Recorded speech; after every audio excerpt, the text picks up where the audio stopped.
The only people who don't want to disclose the truth are people with something to hide. Hey, a little bit about yourself. I get to ask that before we begin to talk about Barack Obama and Scott Walker.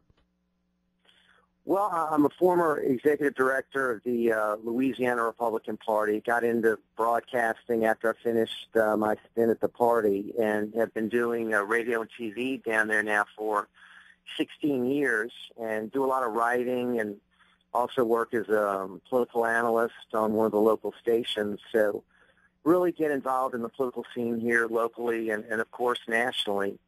And I'm concerned as a conservative, just very concerned about what's going on in the party and, of course, the nation. And this whole 6 years of Barack Obama, I think, has been so devastating for the country. And I really think we need to elect a good conservative in 2016. Let me begin. When I speak with people, and actually we had somebody with us the other day who is also on the quest for who is Barack Obama. And people that I respect, and there's every day seems to be someone else joining the club, and I can't tell you who it was, but he is a very extremely powerful guy who I spoke with on Saturday evening in a telephone conversation, who said to me, and he has been a critic of mine about asking the questions or being jacketed a birther. This guy said to me on the phone on Saturday, you know, Peter, I'm starting to believe you're right. And I literally sat down, because this is a guy who has said there's no way that this birther story can be true. And this man said to me, he's extremely, he's a mover and a shaker. And he said, I'm beginning to believe that what you say is true, that people do not know who Barack Obama is. But what is interesting, and I'll turn it over to you, now they've done this Howard Dean and the Washington Post and numerous other media outlets are asking about Scott Walker and his college, quitting school and no college education and the rest of that insanity. I initially think it's wonderful because it's going to put them in a corner and ask people to say, well, if that's true, you're going to pursue Scott Walker, or in a matter of fact, apparently pursue Rand Paul. He apparently claimed he had 2 different undergraduate degrees. Terrific. But will they again turn around and ask the same questions of the president, sir? No. No. I mean, we haven't had any questions of Barack Obama's background now for 8 years since he burst onto the public scene. I mean, the 2 years he was running for president and then the 6 years as president. And I have questions about his background, and I agree with you. I think there are a lot of holes. And the media's just been totally disinterested in really pursuing that story. And anybody who brings it up is labeled a racist or a kook or a been through it. Tea Partier or a conspiracy theorist, or they throw out all kinds of different labels. Been through it. Yeah, I can give you the names. You are, now it's a broken record. When I started this, I was called obviously a racist, and that continues to continue. Right. Also a hate monger, hate speaker, hate thinker, a tinfoil hat wearer, black helicopter gazing. I get on a list of things. And I would have these conversations, and I would call my critics who wrote columns and cartooned me and all that kind of stuff, and I would invite them on the show. As my grandmother would say, as God is my witness, there were 2 answers. One was no answer at all. The other was, I will not appear on your hate show. In other words, you don't have to answer any questions that I may have about this man's life simply by not appearing. Well, and that's how they've been able to get away with it, by just labeling the people asking questions as a racist or, as you say, a conspiracy theorist, and then that's sort of gotten them through. But now we've got this crop of Republican candidates coming up, and the disparity is just amazing. When you look at all of the investigations into a man who is sort of an open book, Scott Walker, yeah, he left Marquette. He had to go take a job. He got married, and he never went back. Yeah. I don't think it's a big scandal. Well, and then Obama, we don't even know his college transcripts. I don't know if there's ever been a president where we haven't seen the college transcripts of the man in the White House. I have. If you're just joining us, again, now joining the fray, as I say, of people finally coming to the conclusion, and God left Jeff Cruer is with us. He's host and publisher of Ringside Politics, obviously joining the fight. I go back to that. And by the way, I don't know if you've seen the theories now on Savannah Guthrie. Have you read any of that stuff? Because I think we did a piece on it yesterday. Have you followed any of this? Well, that she could be replacing Brian Williams. Mm-hmm. And that she is the only person that we're aware of that claims to have seen the real birth certificate. Right. And that she said she felt it with the raised seal, Exactly. if I'm not mistaken. Exactly. Yes. Now, and then nobody even ever followed up with that with her. And she may be in the footsteps of Brian Williams, claiming to have seen things that she could have never seen. But Right.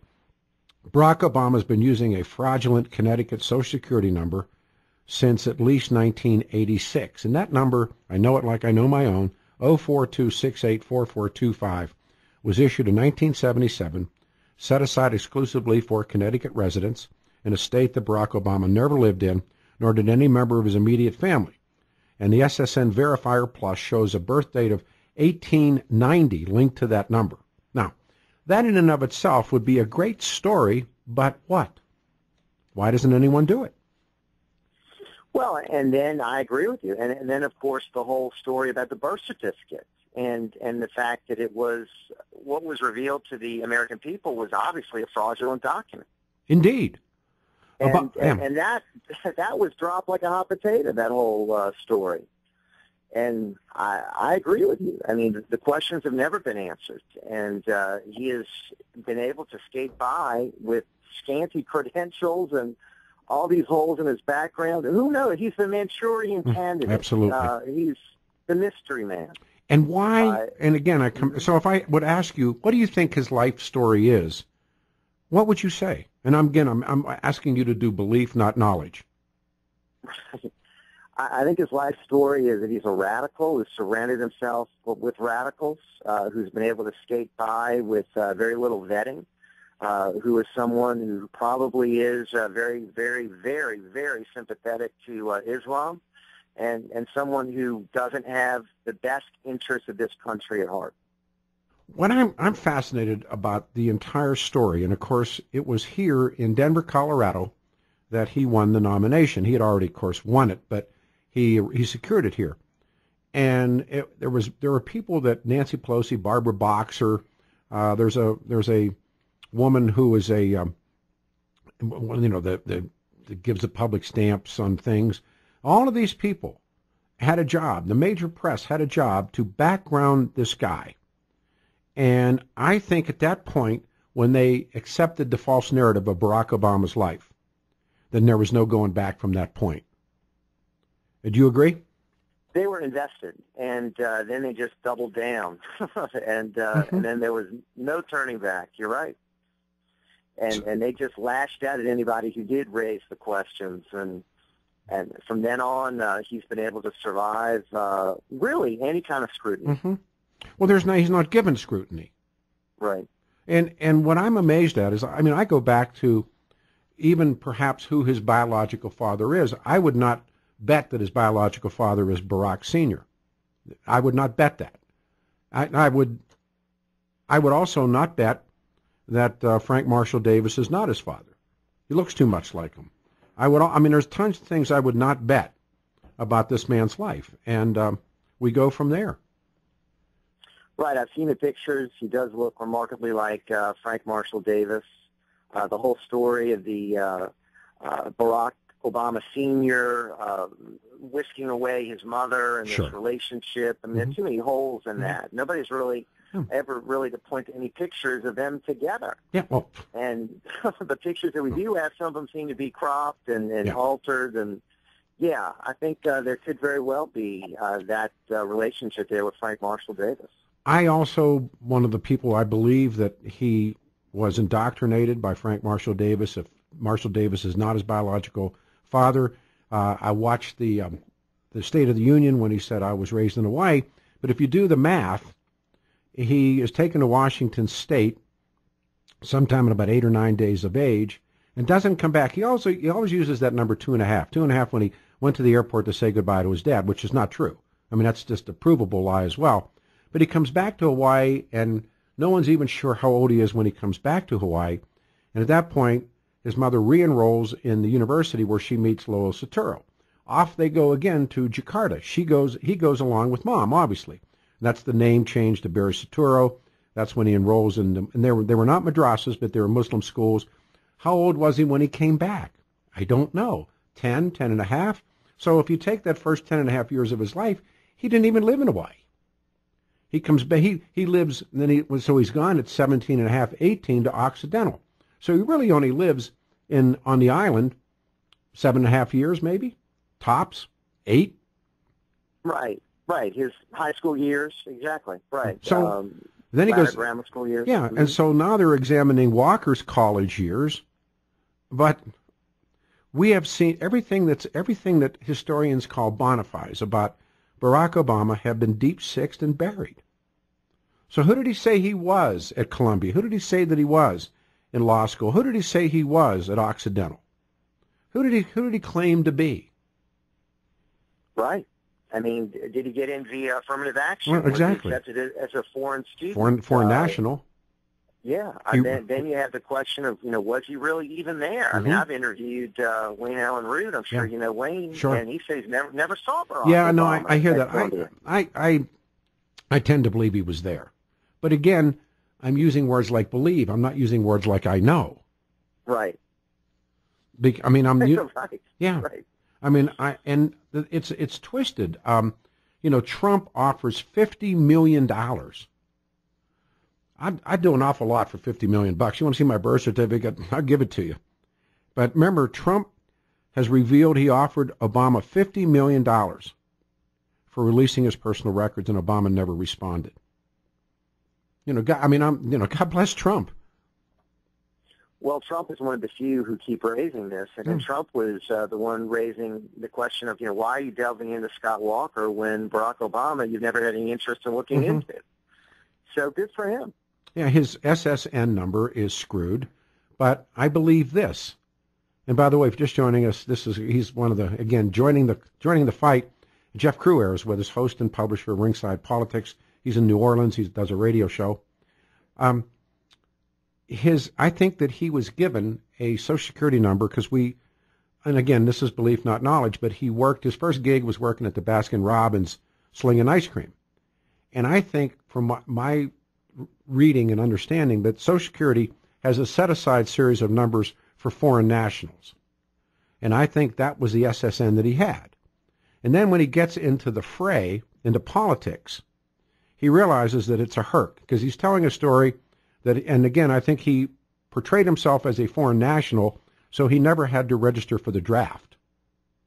And that's why that draft number is so screwy, is because I think that when he decides to get into the ring in Chicago, that he has to straighten this mess out.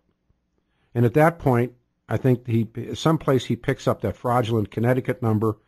At some point, he picks up that SSN. He also picks up the Selective Service Registration, which contains all these inconsistencies, and his registration card has a 2-digit year 80 on the postal stamp, which unlike the 4-digit 18. You understand the argument there. He didn't register with Selective Service in 1980 because he was at Occidental as a foreign student. 81 he goes to Pakistan using an Indonesian passport, which I believe he did, and failure to register with the Selective Service would prevent him from working in the executive branch of the government. So exactly. You could conclude that Obama lied and flouted the law to get elected, and it should come to no surprise that he would lie and do what he did. Fair enough? And you brought up yes, fair enough. And then you brought up the whole visit to Pakistan. What really was that all about, and what were the details surrounding that? I mean, questions there. Well, he tells people, and actually he gave it up in a speech in San Francisco, that and this was after the election, he said he went to Jakarta to see his mother and then on to Pakistan. Well, the really good chroniclers showed where Stanley Ann was not in Pakistan. She was back in Hawaii. And so then the question begs, why did he go to Pakistan? A number of people, and why did he go to Indonesia? number of people that I respect, Jeffrey, believed that he went there to renew a Pakistani passport that he had as a little kid so he could travel. And it wasn't that the United States government forbid people from going to Pakistan, but it was a wave off. And that he renewed his Indonesian passport and traveled as a Muslim under what name? Saturo, perhaps? And he travels to Pakistan with the two roommates at a time of, no one even knows how long he was there and what he did when he was there. Right. I mean, more questions than answers, that's for sure. So the conspiracy of silence and the political media establishment realizing that if the truth were told, the wheels would totally come off. And now, and again, the Republicans are worse than the Democrats because they should be asking these questions. Fair enough? And there's only a handful who have ever asked any questions. Yeah, they should be, of course, doing a lot more. They should be fighting against the Obama agenda. Sure. They shouldn't be signing the checks for Obamacare and executive amnesty. I mean, on and on and on. But yeah, they always should have done more as far as this issue. But they're afraid. They're afraid of being labeled racist. That's right. They're afraid of all the labels that people like us have received over the years, and they've backed down. I mean, if that's the best that they got, to call you a name, a personal name, without dealing with the issues itself, then you win. Well, I think there's a lot of truth in that. And I think over time, just like that friend on the phone, there have been others who have said, all right, there's something here. Mm-hmm. And just in seeing how he's dealt with the whole issue of radical Islam, Absolutely. I think more and more people are coming to the question of, wow, what kind of connection does he have to Islam? The only people who don't want to disclose the truth are people with something to hide.